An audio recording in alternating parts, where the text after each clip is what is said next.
السلام علیکم ورحمۃ اللہ وبرکاتہ۔ حاضرین محترم، ہم دوبارہ حاضر ہیں تفسیر قرآن کی سلسلے کی ایک کڑی کے ساتھ، قرآن مجید کی تبلیغ کی خاطر، اور اس سوشل میڈیا کے ذریعے سے ہم آپ لوگوں کی خدمت میں قرآن مجید تبلیغ کو عام کرنے کے لیے ہم آتے رہتے ہیں آپ کے سامنے، اور ہم یہی گزارش کرتے ہیں کہ اس اللہ کی کتاب کی جو باتیں ہیں آسان اردو ہندی لہجے کے اندر، جو روزمرہ کی بول چال میں آپ لوگوں کے اور ہم سب کی ہدایت کا جو ضامن ہے قرآن، اس کو پوری دنیا تک پہنچائیں ہمارے اس یوٹیوب چینل کے ذریعے سے۔ اگرچہ کوئی اشکال ہے، کوئی سوالات ہیں، تو ہمارے کامنٹ باکس میں آ کر پوچھ سکتے ہیں، اور زیادہ سے زیادہ سبسکرائب ہمیں کریں تاکہ یہ قرآن مجید کی دعوت ساری دنیا کے لیے عام ہو جائے۔ تو سامعین محترم، ناظرین محترم، ہم پچھلے ایپیسوڈ میں سورۃ النساء کی آیت نمبر 10 تک ہم نے اپنی بات رکھی تھی اور مختصر تشریح کی تھی قرآن مجید کی۔ آج کا یہ درس انشاءاللہ آیت نمبر 11 سورۃ النساء کے ساتھ آغاز ہوگا۔ اعوذ باللہ من الشیطان الرجیم، بسم اللہ الرحمن الرحیم۔ یؤصیکم اللہ فی اولادکم للذکر مثل حظ الانثیین فإن کن نساء فوق اثنتین فلہن ثلث ما ترک وإن كانت واحدۃ فلہا النصف ولأبویہ لکل واحد منہما السدس مما ترک ان کان لہ ولد فإن لم یکن لہ ولد وورثہ ابواہ فلأمہ الثلث فإن کان لہ اخوۃ فلأمہ السدس من بعد وصیۃ یوصی بہا او دین آباؤکم وابناؤکم لا تدرون ایہم اقرب لکم نفعا فریضۃ من اللہ ان اللہ کان علیما حکیما۔ اللہ کے نام سے جو بڑا مہربان نہایت رحم والا ہے۔ اللہ تعالیٰ تمہاری اولاد کے بارے میں تاکیداً حکم دیتا ہے کہ مرد کا حصہ 2 عورتوں کے برابر ہوگا۔ اگر اولاد میں صرف لڑکیاں ہی ہوں اور وہ 2 سے زائد ہوں تو ان کا ترکہ سے 2/3 حصہ ہے، اور اگر ایک ہی ہو تو اس کا نصف حصہ ہے۔ اگر میت کی اولاد بھی ہو اور والدین بھی تو والدین میں سے ہر ایک کا 6واں حصہ ہے، اور اگر میت کی اولاد نہ ہو اور اس کے وارث صرف والدین ہوں تو ماں کا 1/3 حصہ ہے، اگر اس کی بہن بھائی بھی ہوں تو ماں کا 6واں حصہ ہے۔ یہ تقسیم میت کی وصیت اور اس کا خرچ ادا کرنے کے بعد ہوگی۔ تم نہیں سمجھ سکتے کہ فائدے کے لحاظ سے تمہارے والدین اور تمہاری اولاد میں سے کون تمہارے قریب تر ہے۔ یہ اللہ کی طرف سے مقررہ حصے ہیں، یقیناً اللہ تعالیٰ سب کچھ جاننے والا، حکمت والا ہے۔ اللہ تبارک و تعالیٰ نے پراپرٹیز کے جو مالکین ہوتے ہیں، جو اپنی وراثت کے تعلق سے لا علم ہیں، ان کے لیے اللہ تبارک و تعالیٰ نے یہ سسٹم بنایا ہے کہ میت کے مرنے کے بعد اس کا جو پراپرٹی ہے، اس کی دولت ہے، اس کا دنیاوی مال و متاع جو بھی ہے، اس میں سے کس کے لیے کیا اللہ تعالیٰ نے مقرر کر رکھا ہے۔ کیونکہ اس دنیا میں کسی کو اولاد ہوتی ہے، کوئی بے اولاد ہوتا ہے، کسی کی ماں ہوتی ہے تو کسی کا باپ ہوتا ہے، میت کے آگے پیچھے کچھ نہیں ہوتا یا بہت لوگ ہوتے ہیں، تو کس کا کیا ڈائمنشن ہے، اس کے حقوق ہیں کہ مردے کی دولت کے اندر تقسیم اس کے مرنے کے بعد کیسے ہو۔ اب انسان زندگی گزارتا ہے، دولت کماتا ہے، اور وہ جو ہے جب تک زندہ رہتا ہے اس کا تصرف، اس کا اختیار اس میں ہوتا ہے، اس کے حقوق وہ ادا کرتا ہے، جیسے زکوٰۃ وغیرہ ہے، صدقات وغیرہ ہے، تو وہ اپنے ہاتھ سے ادا کرتا ہے، اور جب تک وہ زندہ ہے اس کا کامل مالک وہی ہوتا ہے۔ مگر جب وہ انتقال کر جاتا ہے تو اس کا مال تو رہ جاتا ہے، وہ دنیا سے چلا جاتا ہے، تب وہ بچا ہوا مال کوئی غصب نہ کر سکے اس کے مرنے کے بعد۔ اسی لیے اللہ تبارک و تعالیٰ نے قرآن مجید میں کھول کھول کر کے اس مال کی تقسیم کا سسٹم بنایا ہے، اور اس قرآن مجید کی اس سسٹم سے پہلے اتنا کھل کر کے کسی دین نے میرے علم کے مطابق تقسیم نہیں رکھی جتنی قرآن مجید نے، جتنی اسلام نے جو ہے رکھی ہے۔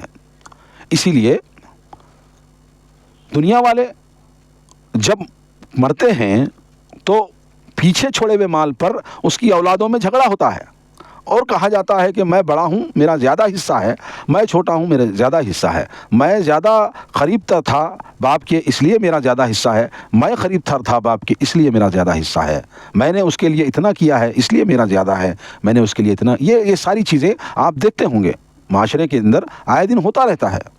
مگر اللہ تبارک و تعالیٰ نے قرآن مجید کے اندر رسول اللہ صلی اللہ علیہ وسلم کے اس دین کو یہ سسٹم دے کر چھوڑ دیا قیامت تک کے لیے کہ مردہ جب مر جاتا ہے اس کے بعد اس کے مال کا کیسے تقسیم کیا جائے۔ لہذا اکثر اس میں جھگڑے کی باعث بنتی ہے باتیں، اس لیے کھول کھول کر کے اللہ تبارک و تعالیٰ نے یہ مال کو بانٹا ہے۔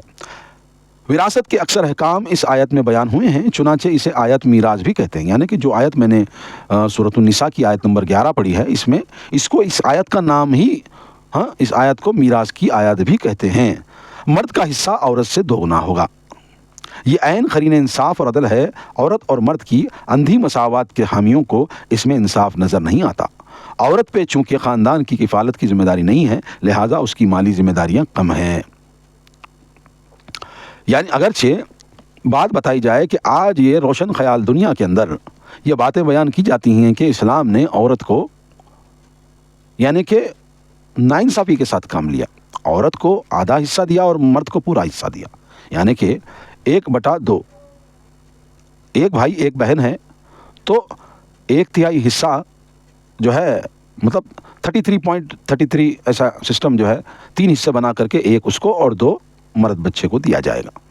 یہ اس لیے ہے کیونکہ مرد جو ہے وہ قوام ہے، وہ کفالت کا ذمہ دار ہے، عورت نہیں ہے۔ عورت گھر چلانے کی ذمہ دار نہیں ہے، بلکہ مرد جو ہے کماتا ہے، مرد کے اوپر زائد ذمہ داری ہے۔ اس لیے اللہ تبارک و تعالیٰ نے اس کو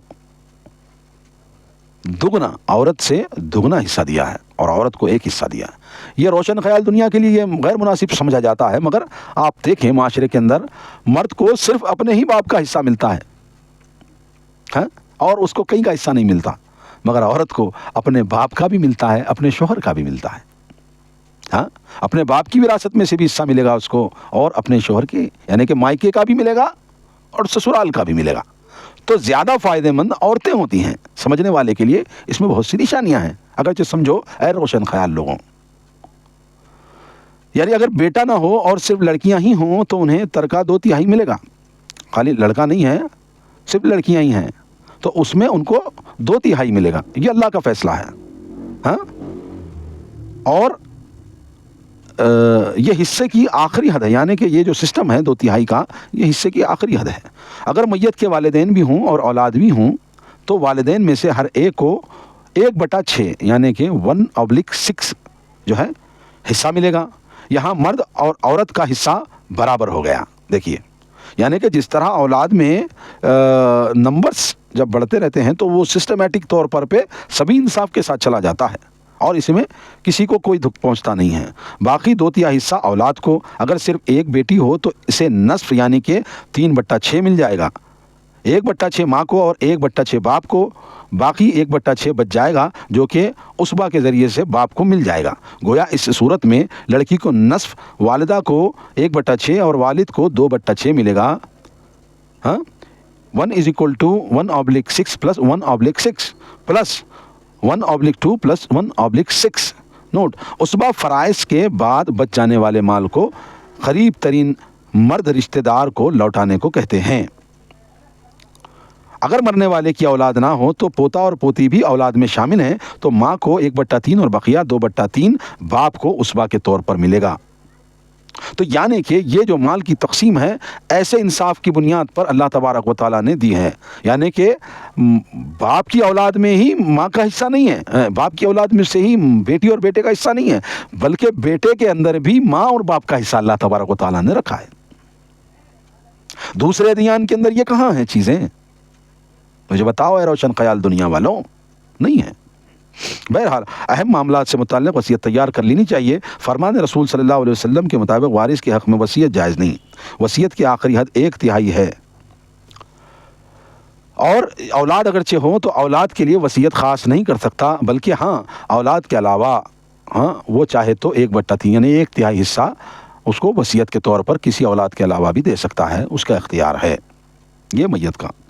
آگے چلتے ہیں. اللہ تبارک و تعالیٰ فرماتا ہے وَلَكُمْ نِصْفُ مَا تَرَكَ أَزْوَاجُكُمْ إِن لَمْ يَكُنْ لَهُنَّ وَلَدٌ فَإِنْ كَانَ لَهُنَّ وَلَدٌ فَلَكُمُ الرُّبُعُ مِمَّا تَرَكْنَا مِنْ بَعْدِ وَصِيَّةٍ يُوصِينَ بِهَا أَوْ دَيْنٍ وَلَهُنَّ الرُّبُعُ مِمَّا تَرَكْتُمْ إِن لَمْ يَكُنْ لَكُمْ وَلَدٌ فَإِنْ كَانَ لَكُمْ وَلَدٌ فَلَهُنَّ الثُّمُنُ مِمَّا تَرَكْتُمْ مِنْ بَعْدِ وَصِيَّةٍ تُوصُونَ بِهَا أَوْ دَيْنٍ وَإِنْ كَانَ رَجُلٌ يُورَثُ كَلَالَةً أَوْ امْرَأَةٌ وَلَهُ أَخٌ وَأُخْتٌ فَلِكُلِّ وَاحِدٍ مِنْهُمَا السُّدُسُ فَإِنْ كَانُوا أَكْثَرَ مِنْ ذَلِكَ فَهُمْ شُرَكَاءُ في الثلث من بعد وصية يوصى بها أو دين غير مضار وصية من الله والله عليم حليم.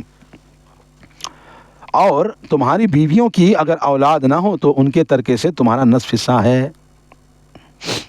اور اگر اولاد ہو تو پھر چوتھا حصہ ہے، اور تقسیم ترکہ ان کی وصیت کی تکمیل اور ان کا قرضہ ادا کرنے کے بعد ہوگی. اور اگر تمہاری اولاد نہ ہو تو بیویوں کا چوتھا حصہ ہے، اور اگر اولاد ہو تو پھر آٹھواں حصہ ہے، اور تقسیم تمہاری وصیت کی تعمیل اور تمہارے قرضے کی ادائیگی کے بعد ہوگی. اور اگر میت کا کلالہ ہو، خواہ وہ مرد ہو یا عورت ہو، اور اس کا ایک بھائی اور ایک بہن ہو تو ان میں سے ہر ایک کا چھٹا حصہ ہے، اور اگر بہن بھائی زیادہ ہوں تو وہ سب تہائی حصے میں شریک ہوں گے. اور یہ تقسیم وصیت کی تعمیل اور قرضے کی ادائیگی کے بعد ہوگی، اس میں کسی کو نقصان نہ پہنچے. یہ اللہ تعالیٰ کا حکم ہے اور اللہ سب کچھ جاننے والا اور بردبار ہے. دیکھیے، یعنی کہ اللہ تبارک و تعالیٰ نے اپنی بیوی کے اندر سے بھی اللہ تعالیٰ نے شوہر کو حصہ دیا ہے. صرف شوہر کے ہی مال کے اندر سے بیوی کو حصہ نہیں ملے گا بھائی. اگرچہ بیوی مال چھوڑ رہی ہے مرنے کے بعد تو بیوی کے حق کے اندر سے بھی شوہر کو ملے گا، اولاد کو ملے گا ہی ملے گا، شوہر بھی اس کا حقدار ہوگا. تو یہ اللہ تبارک و تعالیٰ کی حکمتیں ہیں. حضرت سعد بن ابی وقاص رضی اللہ تعالیٰ عنہ سے روایت ہے کہ میں نے رسول اللہ صلی اللہ علیہ وسلم سے پوچھا کیا میں اپنے سارے مال کے بارے میں وصیت کروں؟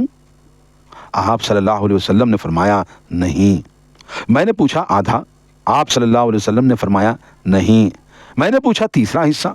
آپ صلی اللہ علیہ وسلم نے فرمایا کہ تیرا تیسرا حصہ، مگر یہ بھی زیادہ ہے. تم اگر اپنے ورثاء کو مالدار چھوڑ کے جاؤ تو یہ اس سے بہتر ہے کہ وہ لوگوں کے سامنے ہاتھ پھیلاتے پھریں. بخاری شریف کے اندر اس کی وضاحت آئی ہے اس بات کی. رسول اللہ صلی اللہ علیہ وسلم سے حضرت سعد فرماتے ہیں کہ اے اللہ کے رسول، میں اپنا جو ہے مال، سارا مال وصیت کر سکتا ہوں؟ کہا نہیں کر سکتے بھائی. پھر انہوں نے پوچھا آدھا؟ آدھا بھی نہیں. ہاں، 1/3 یعنی کہ 1/3 تیسرا حصہ پورے مال کے کل 3 حصے بنا کر کے ایک حصے کی وصیت کر سکتا ہے، مگر یہ بھی زیادہ ہے. رسول اللہ صلی اللہ علیہ وسلم نے فرمایا کر تو سکتا ہے مگر یہ بھی بہت زیادہ ہے. کیوں؟ کیونکہ تیرے مال کے اوپر تیری اولاد کا، تیرے وارثوں کا زیادہ حق ہے. اللہ کے رسول نے بتایا صلی اللہ علیہ وسلم. تو میرا کہنے کا مطلب یہ ہے کہ اسلام کا اتنا بہترین نظام جو لا اللہ تبارک و تعالیٰ نے دیا ہے وراثت کا، وہ ساری دنیا کے لیے ایک چیلنج بنا ہے. آج تک اس جیسی تقسیم دنیا کے اندر کسی نے نہیں کی سوائے اللہ کے. تقسیم کے کون اس سے بہتر تقسیم کر سکتا ہے؟ وہ خالق کائنات سے بہتر تقسیم کرنے والا کوئی نہیں ہو سکتا. اللہ کے رسول کے ذریعے صلی اللہ علیہ وسلم اللہ تعالیٰ نے یہ وصیت کے سسٹم کو نافذ کیا تاکہ لوگوں میں اس مال کو لے کر کے جھگڑے نہ ہوں، فتنہ و فساد نہ ہوں. اکثر وراثت کے معاملے میں فتنہ و فساد، خون، قتل، غارت گیری عام ہے. آج بھی لا علمی طور پر قرآن اور سنت سے نابلد لوگ آج بھی جھگڑتے ہیں، جبکہ اگرچہ قرآن کھول کر کے دیکھا جائے تو یہ چیزیں اللہ تبارک و تعالیٰ اتنی کھول کر کے وراثت کے حصوں کے بارے میں بتایا ہے جتنا اور دوسری باروں میں کھل کر کے نہیں، مبہم انداز میں دوسرے مسائلوں میں بیان کیا گیا ہے. مگر وراثت کے معاملے میں اللہ تبارک و تعالیٰ نے رشتے کا نام لے کر کے اللہ تبارک و تعالیٰ نے محمد الرسول اللہ صلی اللہ علیہ وسلم نے کھول کر بیان کیا ہے تاکہ جھگڑا نہ ہو. کیونکہ فتنہ فساد یہ قتل سے بھی زیادہ ہے. قتل میں ایک آدمی قتل ہوتا ہے، مگر فتنہ اور فساد کے اندر ہزاروں سینکڑوں لوگ قتل ہوتے ہیں. تو میرا کہنے کا مطلب یہ ہے اللہ تبارک و تعالیٰ نے جو بہترین نظام دیا ہے وراثت کا وہ استعمال کریں، ورنہ اللہ تعالیٰ کا عذاب عنقریب ہے. معاشرے کے اندر تقسیم میراث کو لے کر کے اتنا جو ہے غیر شعوری دماغ بڑا ہوا ہے، حالانکہ میت کا انتقال ہو جانے کے بعد فوری طور پر سب سے پہلا کام جو ہوتا ہے وہ اس کی مال کی تقسیم ہوتی ہے، اور اس کے مال میں سب سے پہلے جو ادا کیا جائے گا اس کا قرض ادا کیا جائے گا، اس کے بعد اس کی وصیت ادا کی جائے گی، پھر تمام وارثین مل کر کے اس کے ورثے کو بانٹا جائے گا. کھیل ختم. مگر معاشرے کے اندر سب سے آخر میں اگرچہ کچھ یاد آتا ہے تو وراثت کی تقسیم یاد آتی ہے. جو جس کو ملا ہاتھ لگا وہ اسی کا بن جاتا ہے. ایسا نہیں کرنا چاہیے. میت کے مرنے کے بعد سب سے پہلا عمل یہ 10واں 20واں 40واں چھلا چھٹی برسی یہ ساری چیزیں نہیں ہیں میرے بھائی. سب سے پہلے اس کے مال کو تقسیم کرنا یہ اللہ کا حکم ہے مرنے کے بعد. اور آج ہم دیکھتے ہیں کہ معاشرے کے اندر صرف اور صرف بھائیوں نے قبضہ کر رکھا ہے. بہنوں کو ان کی وراثت نہیں دی جاتی، حالانکہ وہ بھی حصے دار ہیں. ان کا حصہ آدھا ہے مگر وہ بھی حصے دار ہیں.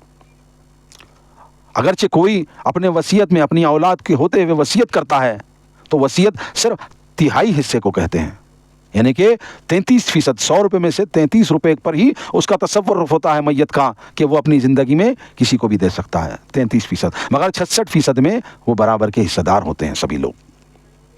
ایک مرد 2 عورتوں جتنا حصہ پاتا ہے اور ایک عورت ایک مرد کے آدھے حصے کو پاتی ہے. مگر معاشرے کے اندر ظلم و زیادتی اتنی ہے کہ یہ تقسیم نہیں کرتے، لیٹ کرتے ہیں، سالوں ہو جاتے ہیں. آج بھی کورٹ کچہریوں، قاضیوں اور کمیٹیوں کے اندر یہ معاملے اتنے عروج پر ہیں. کیوں؟ کیونکہ یہ مال کی تقسیم قرآن سے نہیں لیتے بلکہ اپنی مرضی سے لیتے ہیں. نہیں کرنا چاہیے ایسا. کیا آپ نے کمایا ہے؟ اگرچہ باپ اپنے پیچھے چھوڑ جاتا ہے مال تو کیا آپ نے تو نہیں کمایا نا. میں بھائیوں سے مخاطب ہوں، وہ سب کے لیے چھوڑ مرا ہے. وصیت اس کی کر دو پوری، اس کے بعد جو تقسیم برابر بانٹ لوں، یہی بہتر ہے.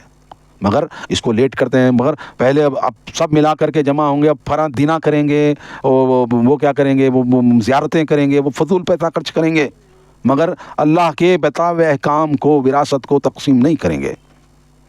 سالوں بیت جاتے ہیں، بھائی لوگ بیٹھ جاتے ہیں سانپ کی طرح، وراثت کی تقسیم نہیں کرتے. معاشرے کے اندر اس سے بہت بڑا فتنہ و فساد ہوتا ہے. کیا جواب دو گے اللہ کے پاس جب مرنے کے بعد تم بھی تو چھوڑ جاؤ گے؟ تو تمہارے بعد بھی تم جو کسی کا حق مار کر کے بیٹھ کر کے اگرچہ نہیں دے رہے ہو تو تمہارے مرنے کے بعد تمہاری اولاد بھی وہی سسٹم کرے گی جو تم کرے ہوگے. تمہاری بیٹیوں کو وہ تمہارے بیٹے بھی حصہ نہیں دیں گے. پھر جب تمہارا سوال جو تم سے اللہ تبارک و تعالیٰ قیامت کے دن کرے گا تو تم اللہ کو کیا جواب دو گے؟ یاد رکھو، وصیت کے بعد، قرض ادائی کے بعد سب سے پہلا عمل چلا وہ کیا کہتے ہیں 40واں 20واں 10واں نہیں، وراثت کی تقسیم ہے. چلے آگے بڑھتے ہیں. مقتول کا وارث، قاتل مقتول کا وارث نہیں ہو سکتا. کافر کا مسلمان اور مسلمان کا کافر وارث نہیں ہو سکتا. اور ترکے کی تقسیم میں سب سے پہلے قرض ادا کرنا ضروری ہے. اس پہ اجماع امت ہے. قرآن کریم میں وصیت کا ذکر پہلے اس لیے کیا گیا ہے کہ کیونکہ مقروض لوگ کم ہی ہوتے ہیں، نیز قرض خواہ تو قرض کا خود مطالبہ کر کے بھی لے لیں گے. چنانچہ وصیت کی جانب پہلے توجہ دلائی گئی ہے. کلالہ یعنی جس کے والدین دادا دادی نہ ہوں اور نہ ہی اولاد پوتے پوتیاں وغیرہ ہوں، البتہ اس کے بہن بھائی ہو سکتے ہیں. کلالہ مرد بھی ہوتا ہے اور عورت بھی. یہاں بھائی سے اخیافی بھائی جن کی والدہ ایک ہی ہوں مراد ہیں، علاقائی بھائی جن کا والد ایک ہی ہوں. دیکھیں آیت نمبر 176 آگے. نقصان کی گئی صورتیں ہو سکتی ہیں، مثلاً عمدن یا غلطی سے تہائی سے زیادہ وصیت کر جائے یا ملکیت اپنی ہوگا مگر مرتے وقت کسی کو ہبہ کر جائے. ایسی صورت میں ورثہ کے مشورے سے اصلاح ہو سکتی ہے. بہرحال یہ ڈیٹیل مفسرین نے بیان کیا ہے. آگے اللہ فرماتا ہے تلک حدود اللہ ومن یطیع اللہ ورسولہ یدخلہ جنات تجری من تحتہا الانہار خالدین فیہا وذلک الفوز العظیم. یہ اللہ تعالیٰ کی حدود ہیں. جو شخص اللہ اور اس کے رسول کی اطاعت کرے گا اللہ تعالیٰ اسے ایسے باغات میں داخل کرے گا جن میں نہریں جاری ہیں، وہ ان میں ہمیشہ رہے گا، ہمیشہ ہمیشہ رہیں گے، اور یہ بہت بڑی کامیابی ہے. اللہ تبارک و تعالیٰ کہتا ہے کہ یہ میرا جو سسٹم ہے، یہ سسٹم جو ہے یہ حدود ہے، یہ سسٹم ہے، یہ لا ہے. اس کو جو عمل کرے گا اللہ تعالیٰ ایسے بندوں کو ہمیشہ ہمیشہ کی جنتوں میں داخل کرے گا. آگے اللہ فرماتا ہے ومن یعص اللہ ورسولہ ویتعد حدودہ یدخلہ نارا خالدا فیہا ولہ عذاب مہین. اور جو اللہ اور اس کے رسول کی نافرمانی کرے اور اللہ کی حدود سے آگے نکل جائے، اللہ اسے جہنم میں داخل کرے گا جس میں وہ ہمیشہ رہے گا اور اسے رسوا کرنے والا عذاب ہوگا. یعنی کہ یہ حدود اللہ جو سسٹم ہے، یہ لا ہے، اس کو اگر نافذ نہیں کرے گا یا عمل نہیں کرے گا تو اللہ تبارک و تعالیٰ اس کو جہنم میں داخل کرے گا جس میں وہ ہمیشہ ہمیشہ رہے گا. کسی کا ناحق اگرچہ تم مال کھا رہے ہو تو وہ ہمیشہ جہنم میں رہے گا. ہاں تم کو خصوصاً کسی نے دیا ہے تو اس کو شوق سے کھاؤ، یعنی کہ بیوی نے دیا ہے، زندگی میں بیوی نے دیا ہے، شوق سے کھاؤ. زندگی میں شوہر نے دیا ہے، تحفہ دیا ہے، سونا دیا ہے، چاند، شوق سے کھاؤ. ماں نے دیا ہے، شوق سے کھاؤ. باپ نے دیا ہے، شوق سے کھاؤ. جو زندگی میں، مرنے کے بعد نہیں، مرنے کے بعد نہیں، مرنے کے بعد سب کا تصرف ہوتا ہے، کسی ایک کا تصرف. ہاں زندگی میں جو دیتا ہے کھا لو، یہ ہے اصل بات میں. ہاں اور یہ بات بھی ایک وضاحت کے ساتھ میں بیان کروں کہ یہ بات ذہن میں آ رہی ہے میرے، کہ کسی اولاد چار اولاد ہیں اور ایک اولاد کو زیادہ تمہاری محبت ہے، تم زیادہ چاہتے ہو، ٹھیک ہے، تو تم نے ارادہ کیا کہ ایک غلام ہے تمہارے پاس، اولاد 4 ہے، اور یہ غلام کو اپنی زندگی میں کسی کو تم ایک کو دینا چاہ رہے ہو، تو ایسا نہیں کر سکتے. کیوں؟ کیونکہ اللہ کے رسول صلی اللہ علیہ وسلم کے پاس ایک صحابی آئے اور کہا ہے اللہ کے رسول آپ گواہی دیجئے، آپ اس میں گواہ رہیے کہ میں یہ میرا غلام میرے فلانے بچے کو دے رہا ہوں. تو اللہ کے رسول صلی اللہ علیہ وسلم نے فرمایا کیا تمہیں دوسری اولاد بھی ہے؟ تو انہوں نے کہا ہاں دوسری اولاد بھی ہے. تو کہا نہیں، تم ایسا نہیں کر سکتے، ایسا کرنا نہیں چاہیے. اللہ کے رسول نے منع کیا. کسی دوسری اولاد کو بغیر بتائے تم ایک اولاد کو غلام نہیں دے سکتے، ناانصافی پر مبنی ہے. اس لیے یہ احتمال بھی ضروری ہے. میرے ذہن میں آئی تھی بات، میں نے بتا دی. آگے اللہ فرماتا ہے واللاتی یاتین الفاحشة من نسائکم فاستشہدوا علیہن 4 منکم فإن شہدوا فامسکوہن فی البیوت حتی یتوفاہن الموت او یجعل اللہ لہن سبیلا. تمہاری عورتوں میں سے جو بدکاری کی مرتکب ہوں اس پر اپنے میں سے 4 آدمیوں کی گواہی لو، اور اگر وہ گواہی دے دیں تو انہیں گھروں میں بند رکھو حتیٰ کہ انہیں موت آ جائے یا اللہ ان کے لیے کوئی اور راہ پیدا کر دے. گواہ صرف 4 مرد ہی ہو سکتے ہیں، کیونکہ عربی میں 1 تا 10 میں عدد مذکر ہوتا ہے تو معدود مؤنث، اور اگر عدد مؤنث ہو تو معدود مذکر ہوتا ہے. چنانچہ یہاں عدد 4 مؤنث ہے تو معدود جو کہ یہاں محذوف ہے رجال ہیں. یعنی کہ اگرچہ تمہاری عورتوں میں سے کوئی بدکاری کا ارتکاب کریں تو اس کے خلاف، اس سچویشن کے خلاف 4 گواہ لاؤ، ٹھیک ہے، اور 4 مرد گواہ ہوں گے. خواتین کی گواہی صرف معاملات میں قابل قبول ہے، حدود میں قابل قبول نہیں. بظاہر گواہی کا یہ نصاب پورا ہونا بڑا مشکل نظر آتا ہے. غالباً اس میں حکمت یہ ہے کہ اگر کوئی فرد زنا ہوتے دیکھ بھی لے تو اسے پھیلانے یا نشر کرنے سے گریز ہی کرے. زنا کی گواہ دراصل خود مجرم کی حیثیت سے عدالت میں کھڑے ہوتے ہیں. اگر 4 گواہوں میں سے کسی ایک کی گواہی نامکمل رہی تو زنا کا ملزم تو بچ جائے گا، مگر گواہوں پر قذف کی حد لگ جائے گی.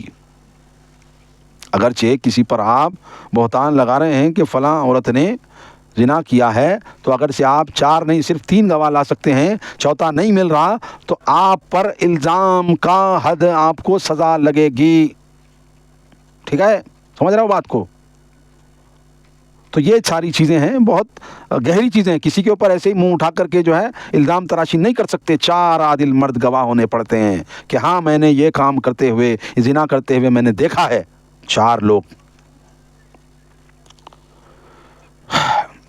یہ ابتدائی حکم تھا جو مستقل حکم نازل ہونے کے بعد منسوخ ہو گیا. یعنی کہ یہ جو ہے اس سے مراد زنا کی مستقل سزا ہے جو کہ بعد میں نازل ہوئی، یعنی شادی شدہ زانی کے لیے رجم کی سزا. اور یعنی کہ یہ جو بات بتائی جا رہی ہے نا کہ، اور یہاں پر ایک بات وضاحت سے کر دے کہ 4 گواہ جب لائیں گے تو کیا کیا جائے گا. تو 4 گواہ جب آ جائیں گے کہ یہ کام فلاں عورت نے کیا ہے، یہ زنا 4 لوگوں نے کرتے ہوئے دیکھا ہے، وہ گواہی بھی دے رہے ہیں، تو ان کو کمروں میں بند کر دیا جائے گا. ان کو بس اللہ کے لیے بند کمرے میں لاک کر کے ان کو جیل میں سڑا دیا جائے گا.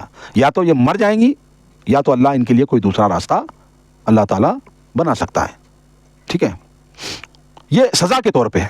یہ ابتدائی دور میں یہ سزا تھی، مگر آگے جب اللہ جیسے اسلام دھیرے دھیرے نافذ ہوا نا، تو یہ بعد میں اگرچہ کوئی شادی شدہ عورت ہو یا مرد ہو، وہ اگرچہ زنا کریں، 4 گواہی ثابت ہو جائے تو ان کو رجم کیا جائے گا. یعنی کہ کمر تک اور گردن تک جو ہے دفنا کر کے ان کو زمین کے اندر، ان کو ساری عوام مل کر ان کے اوپر پتھر پھینکے جائیں گے، بنڈے، یہ موٹے موٹے سائز کے. کب تک؟ وہ مر نہ جائے جب تک مارا جائے گا. اس کو کہتے ہیں رجم. تو یہ اسلامی حدود ہیں. اگرچہ 4 گواہی لا لیں کہ یہ عورت نے فلاں مرد کے ساتھ زنا کیا, دونوں پکڑے گئے, 4 گواہی مل گئی, تو ان کو رجم کیا جائے گا, ان کو حتیٰ کہ قتل کیا. ہاں اگرچہ کوئی انبئی ہے, بنا بہائے ہے, تو ان کو 100 کوڑے مارے جائیں گے. اور کوڑے کیسے ہوتے ہیں نا, 10 کوڑے انسان برداشت نہیں کر سکتا, تو 100 درے ان کو مارے جائے گی. یہ اگلے آیتوں میں اللہ تبارک و تعالیٰ نے ٹرانسفر آف لا کیا ہے, یعنی کہ ابتدائی دور میں ان کو مارا نہیں جاتا تھا بلکہ ان کو لاک کیا جاتا تھا کہ جب تک موت نہ جائے ان کو کمرے کے اندر بند کر دیا جاتا تھا. یہ سسٹم ہے. آگے اللہ فرماتا ہے والذین یاتیانہا منکم فعادوہما فإن تابا واصلحا فاعرضوا عنہما ان اللہ کان توابا رحیما. انما التوبۃ علی اللہ للذین یعملون السوء بجہالۃ ثم یتوبون من قریب فاولئک یتوب اللہ علیہم وکان اللہ علیما حکیما. اور تم میں سے جو مرد اور عورت بدکاری کریں انہیں ایذا دو, پھر اگر وہ توبہ کریں اور اپنی اصلاح کر لیں تو ان کا پیچھا چھوڑ دو, یقینا اللہ توبہ قبول کرنے والا اور رحم کرنے والا ہے. اس سے مراد زنا کی مستقل سزا ہے کہ جو کے بعد میں نازل ہوئی, یعنی شادی شدہ زانی کے لیے رجم کی سزا اور غیر شادی شدہ کے لیے 100 کوڑے. سیدنا عبادہ بن صامت رضی اللہ تعالیٰ عنہ روایت کرتے ہیں کہ آپ صلی اللہ علیہ وسلم نے فرمایا بدکار مرد و عورت کی مستقل سزا مقرر کر دی گئی ہے, وہ تم سیکھ لو, اور وہ یہ ہے کہ کمارے غیر شادی شدہ مرد اور عورت کے لیے 100 کوڑے اور 1 سال کی جلا وطنی, اور شادی شدہ مرد اور عورت کے لیے 100 کوڑے اور رجم کے ذریعے مار دینا, یعنی کہ 100 کوڑے بھی مارے جائیں گے اور ان کو رجم بھی کیا جائے گا. یہ مسلم شریف کے اندر یہ حدیث ہے. زنا کے جرم کی نسبت سے 4 اقسام ہیں. الف, اصل بنیاد کمارے مرد اور کنواری عورت کے زنا کی ہے, اس کی سزا 100 کوڑے مقرر کی گئی ہے. دیکھیں سورۃ النور کے اندر آیت نمبر 1. غلام اور لونڈی کا زنا جبکہ وہ شادی شدہ ہوں ان کی سزا قرآن نے نصف مقرر کی ہے, سورۃ النساء آیت نمبر 25 میں. جیم, میاں بیوی میں سے اگر کوئی ایک دوسرے پہ زنا کا الزام عائد کرے تو اس میں دعوی کی ثبوت میں 4 دفعہ اللہ کی قسم اٹھانی پڑتی ہے. فریقین میں مستقل علیحدگی ہو جائے گی. دیکھیں سورۃ النور آیت نمبر 6 تا 9. شادی شدہ مرد اور عورت کے زنا کی سزا قرآن میں مذکور نہیں, البتہ آیت محاربہ کے ذریعے اس کا ثبوت مل جاتا ہے. دیکھیں سورۃ المائدہ آیت نمبر 33. یہ سزا رجم ہے جو کہ تورات میں بھی مذکور ہے. جس طرح خواتین کے لیے ابتدا میں آیت نمبر 15 میں مذکور سزا مقرر کی گئی تھی, اسی طرح مردوں کے لیے یہ مقرر کی گئی تھی. ان دونوں آیات کی تفسیر کے سلسلے میں مفسرین کی مختلف آراء ہیں, مگر چونکہ یہ دونوں آیات اجماعاً منسوخ ہیں لہذا اختلاف آراء سے عملی طور پہ کچھ فرق نہیں پڑتا. واللہ اعلم بالصواب. اللہ تعالیٰ اور تم میں سے جو مرد اور عورت بدکاری کا ارادہ کریں انہیں ایذا دو, پھر اگر وہ توبہ کریں اور اپنی اصلاح کر لیں تو ان کا پیچھا چھوڑ دو, یقینا اللہ توبہ قبول کرنے والا اور رحم کرنے والا ہے. اللہ تعالیٰ صرف ان لوگوں کی توبہ قبول کرتا ہے جو لا علمی سے کوئی برا کام کر بیٹھے ہیں پھر جلد ہی توبہ کر لیتے ہیں. اللہ تعالیٰ ایسے ہی لوگوں کی توبہ قبول کرتا ہے, اور اللہ تعالیٰ سب کچھ جاننے والا اور حکمت والا ہے. گویا یہ توبہ کے قبول کی شرائط ہیں, گناہ غلطی یا نادانی سے ہوا ہو نہ کہ گناہ پر اصرار ہو. دوسرا, توبہ میں جلدی کی جائے نہ کہ تاخیر, یعنی کہ اگرچہ لا علمی بلا علم کے اگرچہ کوئی گناہ کرے تو توبہ کر لے. اگرچہ کوئی الزام لگائے گا تو وہ 4 گواہ لائے گا, اگرچہ خود سے اپنے اوپر جو ہے ظلم آپ نے کیا ہے, زنا کیا ہے, تو بہت سارے واقعات ایسے ہیں حدیثوں کے اندر آیا ہے کہ وہ اپنے آپ کو زنا کی سزا کے طور پر خود کو پیش کیا ہے. ماعز اسلمی ایک صحابی ہیں اور ایک عورت ہیں جن کے بارے میں طویل حدیث ہے کہ وہ کس طرح جو ہے اپنے آپ کو رسول اللہ صلی اللہ علیہ وسلم کے پاس سرنڈر کی کہ اللہ کے رسول مجھے جو ہے مجھ سے جو ہے نا غلطی ہو گئی ہے, زنا ہو گئی ہے. تو اللہ کے رسول صلی اللہ علیہ وسلم نے ان سے دریافت کیا کہ سوئی میں دھاگا چلا گیا. دیکھیے کیسے پاک رسول کی پاک جو ہے سسٹم ہے. بات بری ہے مگر اس میں بھی اللہ کے رسول صلی اللہ علیہ وسلم جو فقیع المثال ہیں, جوامع الکلم ہیں, کہ آپ نے پوچھا کہ سوئی میں دھاگا چلا گیا, تو صحابہ نے کہا کہ ہاں چلا گیا. تو اس کے بعد ان کے اوپر رجم جو ہے ان کی سزا نافذ کی گئی. اور عورت کے بارے میں جب وہ پریگننٹ ہو گئی تو اللہ کے رسول صلی اللہ علیہ وسلم نے رحم کیا کہ کہا نہیں, گناہ تو تم نے کیا ہے, یہ جو پیٹ میں تیرے معصوم ہے اس کی کوئی غلطی نہیں ہے, لہذا ولادت ہونے کے بعد آؤ. تو جب ولادت ہونے کے بعد آئیں تو کہا ابھی تو یہ چھوٹا ہے بچہ, اس کو اس کی ماں کا دودھ ہونا ہے. تو اس کے بعد اللہ کے رسول صلی اللہ علیہ وسلم اتنے رحیم تھے, اتنے کریم, جو ان کی صفت تھی, مومنوں کے تعلق سے اتنے رحم دل تھے کہ کہا کہ یہ بچہ جب کھانے لگ جائے تب آنا. تو پھر وہ جو ہے وہ عورت جو ہے اتنی اللہ کی بندی ڈری ہوئی تھی, اور جو ہے وہ اپنی سزا کو نافذ کروانا چاہتی تھی، تو وہ بچے کو جو ہے نا ہاتھ میں روٹی لے کر آئی اور کہا اے اللہ کے رسول مجھے پاک کیجیے. تو کہا میں نے کہا تھا نا تیرا بچہ چھوٹا ہے کھانا نہیں ہے. تو کہا نہیں اللہ کے رسول اس کے ہاتھ میں روٹی ہے، یہ روٹی کھانے لگ گیا ہے.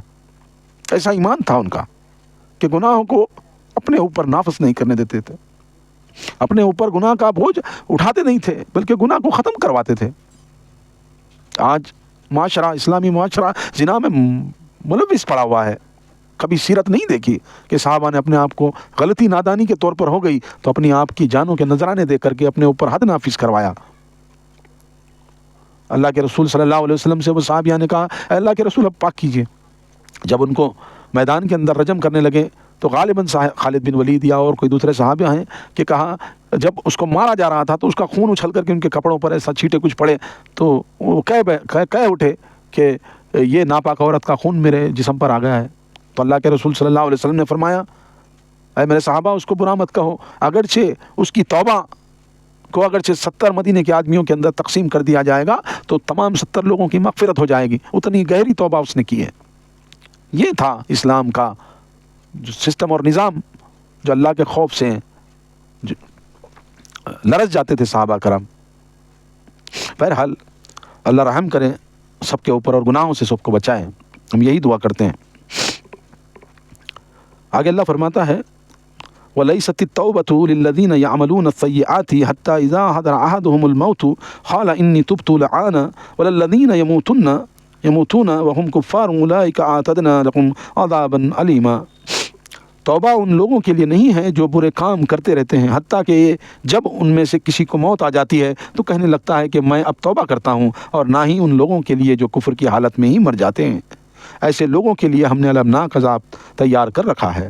جب انسان پر موت کا وقت آ جائے تو موت سامنے نظر آ رہی ہو تو توبہ کا دروازہ بند ہو جاتا ہے. اسی طرح کفر پہ مرنے والوں کی کوئی توبہ نہیں ہے. زندگی پر گناہ کرتا پھرتا ہے، اب جب موت بڑھاپے میں موت نظر آتی ہے تو اب توبہ کرتا ہے. ایسی توبہ اللہ تعالیٰ قبول نہیں کرتا. مسلسل گناہ مرتے دم تک موت کا فرشتہ آنکھوں کے سامنے دیکھ لیں اور کہنے لگے کہ اے اللہ میں توبہ کرتا ہوں، یہ طریقہ نہیں ہے. بہرحال اللہ تبارک و تعالیٰ سے ڈرتے رہنا چاہیے اور توبہ کرتے رہنا چاہیے. توبہ کا مطلب یہ ہے کہ وہ چیز سے رک جائے جو گناہ وہ کرتا رہتا ہے. اگرچہ کوئی شرابی ہے توبہ کر رہا ہے تو وہ شراب کو نہیں پیے گا، اسی کو توبہ کہتے ہیں. توبہ یوں اور یوں اور یوں اور یہ مارتے ہیں نہ، اس کو توبہ نہیں کہتے. توبہ اس کو کہا جاتا ہے کہ اگرچہ کوئی جواری ہے تو وہ توبہ کرتا ہے تو وہ جوا نہیں کھیلے گا کبھی، وہ نہیں کھیلنے کو ہی توبہ کہتے ہیں. کوئی سود کھاتا ہے وہ توبہ کر رہا ہے تو وہ یہ ہے توبہ کرنا کہ وہ زندگی میں پھر کبھی سود نہیں کھائے گا، یہ توبہ ہے. توبہ اس کو کہتے ہیں. توبہ کہتے ہیں رک جانے کو وہ چیز سے، وہ گناہوں سے بچنے کو، روکنے کو اپنے آپ کو، اس کو کہتے ہیں توبہ. یہ ہاتھا مار لینا کلوں پر یہ توبہ نہیں ہے. بہرحال اللہ تبارک و تعالیٰ سب کو توبہ کی توفیق دے، ہمارے گناہوں کو معاف فرمائیں، آمین. یا ایھا الذین آمنوا لا یحل لکم ان ترثوا النساء کرہا ولا تعضلوہن لتذہبوا ببعض ما آتیتموہن الا ان یأتین بفاحشۃ مبینۃ وعاشروہن بالمعروف فإن کرہتموہن فعسى ان تکرہوا شیئا ویجعل اللہ فیہ خیرا کثیرا.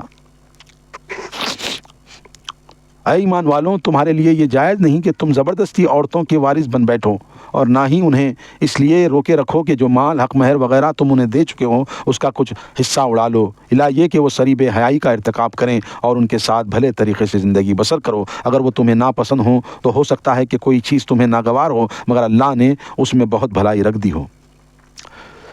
سیدنا ابن عباس رضی اللہ تعالیٰ عنہ فرماتے ہیں کہ عربوں میں دستور تھا کہ جب کوئی مر جاتا تو اس کی بیوی بھی ترکے کا مال تصور ہوتی، چاہے تو خود اس سے نکاح پڑھ لیتے، چاہے تو کسی اور سے نکاح کر دیتے، اور چاہتے تو بلا نکاح ہی رہنے دیتے.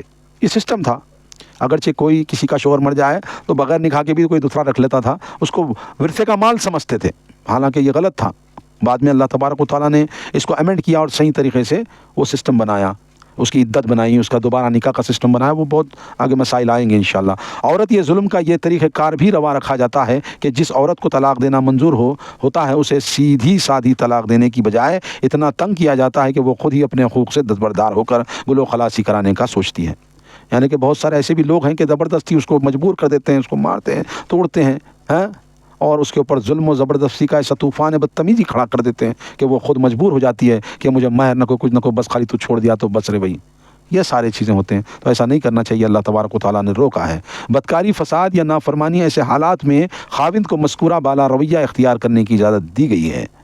اللہ تعالیٰ نے یہاں انتہائی حکیمانہ انداز میں مردوں کو یہ مشورہ دیا ہے کہ طلاق کی بجائے بسانے کی کوشش ہی کرو تو بہتر ہے. سیدنا ابو ہریرہ رضی اللہ تعالیٰ عنہ سے روایت ہے کہ آپ صلی اللہ علیہ وسلم نے فرمایا, کوئی مومن اپنی مومنہ بیوی سے بغض نہ رکھے, اگر اس کی کوئی عادت ناپسند ہوگی تو ضرور کوئی دوسری پسند ہوگی. اللہ کے رسول نے کہا کہ کوئی مومن اپنی مومنہ بیوی سے بغض نہ رکھے, اس سے نفرت نہ کرے بلکہ اس سے محبت کرے. کچھ اس کے اندر برائی اگرچہ ہے تو کوئی دوسرے اینگل سے دیکھو کہ اس میں کوئی نہ کوئی اللہ تعالیٰ اچھائی بھی رکھا ہوگا, تو وہ اچھائی کے ساتھ اس کی زندگی گزارو, اس کی برائی کو نظر انداز کرو یا اس کو سمجھاؤ, اس کو دعوت دو. یہ نہیں کہ بس اس کے خلاف بغض دل میں بسائے, بھائی ایسی کیڑ مجھ پر لگ گئی ہے, ساتھ ٹوکرا گوبر کا میرے سر پہ رکھ دیا گیا ہے, ایسا مت سوچو.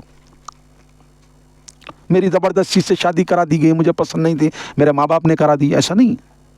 کوئی اگرچہ چیز تمہیں تمہاری بیویوں کے اندر بری لگے تو دوسرے اینگل سے دیکھو کہ کوئی نہ کوئی اچھی چیز بھی اللہ تعالیٰ اس میں دیا ہے, تو برائی کو درگزر کر کے وہ اچھائی کی طرف مائل ہو کر کے اس کے ساتھ اچھے بھلے طریقے سے رکھو. ایسا نہیں بھائی کوئی ایک چیز اس کے اندر برائی ہے, ہاں, تو اس کو بہانہ بنا کر کے ان کو جو ہے نا اپنے گھروں سے نہ نکالو, کہہ دو کہ طلاق طلاق طلاق بیوی خلاص. ایسا نہیں ہو سکتا. ایک سسٹم ہے, پیرامیٹر ہے, کرائٹیریا ہے. شادی, ہاں, نکاح نکاح نکاح کہنے سے نکاح نہیں ہوتا, اسی طرح طلاق طلاق طلاق کہنے سے طلاق نہیں ہوتا. اس کے سسٹمز ہیں, اس کے پیرامیٹرز ہیں, اس حساب سے ہی نکاح بھی کیا جاتا ہے اور طلاق بھی لی جاتی ہے. تو یہ سارے معاملات اللہ تبارک و تعالیٰ نے کھول کھول کر کے بیان کیا ہے. حق مہر یا اس کے علاوہ کچھ بھی دیا ہو تو واپس طلب نہ کیا جائے, دے کر واپس لینا تو ویسے ہی معیوب ہے. عبداللہ بن عباس رضی اللہ تعالیٰ عنہ سے روایت ہے کہ رسول اللہ صلی اللہ علیہ وسلم نے فرمایا ہے کہ اپنے صدقہ یا ہبہ کو واپس لینے والا کتے کی طرح ہے جو خے کر کے چاٹ لیتا ہے. بسم اللہ. کوئی اگرچہ کسی کو تحفہ دے یا کسی کو مہر دے دے, کسی کو جو ہے ہبا کر دے, صدقہ کر دے, اور اس کے بعد واپس لے لے, تو وہ اسی طرح کتے کا جیسا ہے. وہ کتا جو چھنتا ہے پھر اسی کو چاٹ لیتا ہے, یہ کتے کی صفت ہے, ایسا کرتا ہے. تو اللہ کے رسول صلی اللہ علیہ وسلم نے اس سے بیزاری کا اعلان کیا ہے. آگے اللہ فرماتا ہے, وَإِنْ أَرَدْتُمُ استبدال زوج مكان زوج وآتيتم إحداهن قنطارا فلا تأخذوا منه شيئا أتأخذونه بهتانا وإثما مبينا.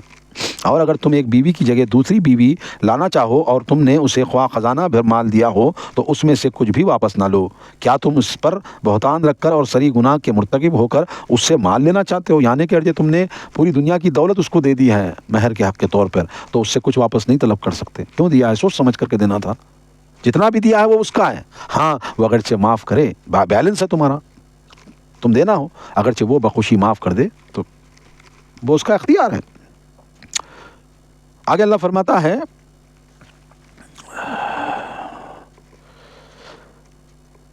وَكَيْفَ تَأْخُذُونَهُ وَقَدْ أَفْضَىٰ بَعْضُكُمْ إِلَىٰ بَعْضٍ وَأَخَذْنَ مِنكُم مِيثَاقًا غَلِيظًا وَلَا تَنكِحُوا مَا نَكَحَ آبَاؤُكُم مِّنَ النِّسَاءِ إِلَّا مَا قَدْ سَلَفَ إِنَّهُ كَانَ فَاحِشَةً وَمَقْتًا وَسَاءَ سَبِيلًا. اور تم لے بھی کیسے سکتے ہو جبکہ تم ایک دوسرے سے لطف اندوز ہو چکے ہو اور وہ تم سے پختہ عہد لے چکی ہے. اور جن عورتوں کو تمہارے باپ نکاح میں لا چکے ہوں ان سے نکاح نہ کرو مگر پہلے جو ہو چکا سو ہو چکا. یہ بڑی بے حیائی اور بیداری کی بات ہے اور برا دستور ہے. یعنی کہ اللہ تبارک و تعالیٰ نے بیان فرمایا ہے اگرچہ تم نے کچھ دیا ہے تو مت لو. تم نے ایک دوسرے کے ساتھ ازدواجی تعلقات بھی قائم کیے ہو تو مہر کی واپسی کا مطالبہ ناجائز ہوا. دوسری جانب نکاح کے وقت تم سے نان و نفقے کی ذمہ داری پوری کرنے کا عہد لیا گیا تھا. چنانچہ کسی بھی چیز کی واپسی کا مطالبہ درست نہیں ہے, بلکہ اللہ تعالیٰ کا حکم تو یہ ہے کہ انہیں کچھ دے دلا کر بھلے انداز سے رخصت کرو. یعنی سوتیلی مائیں آئندہ سے ان سے نکاح حرام ہے. فرمان رسول صلی اللہ علیہ وسلم ہے کہ جو عورتیں نسب کی روح سے حرام ہیں وہ رضاعت سے بھی حرام ہو جاتی ہیں.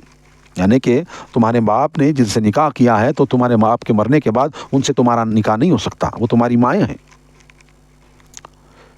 ٹھیک ہے, تو یہ سارے مسائل ہیں جو اللہ تبارک و تعالیٰ نے کھول کھول کر کے بیان کیا ہے کہ, اور یہ بھی کہہ رہا ہے کہ تم کیسے اس سے مہر واپس لے سکتے ہو یا دیا ہوا تحفہ واپس لے سکتے ہو, حالانکہ تم دونوں نے ایک دوسرے سے محبت کی ہے, ازواجی تعلقات قائم کیا ہے, تو تم نہیں مانگ سکتے. یہ اللہ تبارک و تعالیٰ نے بیان کیا ہے.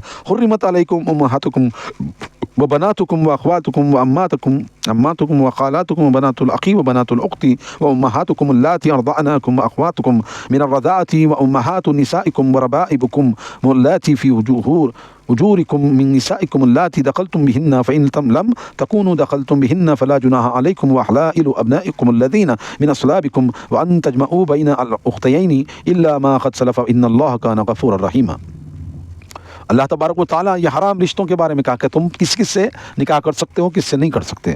تو اللہ فرماتا ہے تم پر حرام کی گئی تمہاری مائیں جو تمہیں پیدا کی گئی ہیں، تمہاری بیٹیاں جس کو تم نے جنا ہے، تمہارے ذریعے سے جنی ہیں، تمہاری بہنیں جو تمہارے ماں باپ کے ساتھ پیدا ہوئی ہیں وہ تمہاری بہنیں، اور تمہاری خالائیں جو تمہاری سگی ماؤں کی بہنیں ہیں، بھتیجیاں جو تمہارے سگے بھائی کی بیٹیاں ہیں وہ بھی حرام ہیں، بھانجیاں جو تمہاری سگی بہن کی بیٹیاں ہیں وہ بھی حرام ہیں، اور تمہاری وہ مائیں جنہوں نے تمہیں دودھ پلایا اور جو تم نے دودھ پیا ہے اپنی رضاعت والی مائیں وہ بھی تم پر حرام ہیں، اور تمہاری دودھ شریک بہنیں یعنی کہ جس کا تم نے دودھ پیا ہے اس کی بھی بیٹیاں تم پر حرام ہیں، اور تمہاری بیویوں کی مائیں یعنی کہ تم جس سے نکاح کیے ہو اس کی مائیں، اس کی ماں تمہاری ساس وہ بھی تم پر حرام ہے، اور تمہاری بیویوں کی وہ لڑکیاں جو تمہاری گود میں پرورش پا رہی ہوں، یعنی کہ تم نے ایسی عورت سے نکاح کیا ہے جو آلریڈی کسی بچی کی ماں تھی اور وہ اس سے طلاق لیا، اس کے انتقال کے بعد تم سے نکاح کر کے وہ اپنے گود میں ساتھ میں لائی ہیں یا اس سے پیدا ہوئی ہیں، وہ بچیاں بھی جو تمہاری بیوی کی جو ہے نا وطن سے پیدا ہوئی ہیں وہ بھی حرام اللہ تبارک و تعالیٰ نے کی ہیں، بشرط ہے کہ تم اپنی بیویوں سے صحبت کر چکے ہو، یعنی کہ اگرچہ تم نے نکاح کیا ہے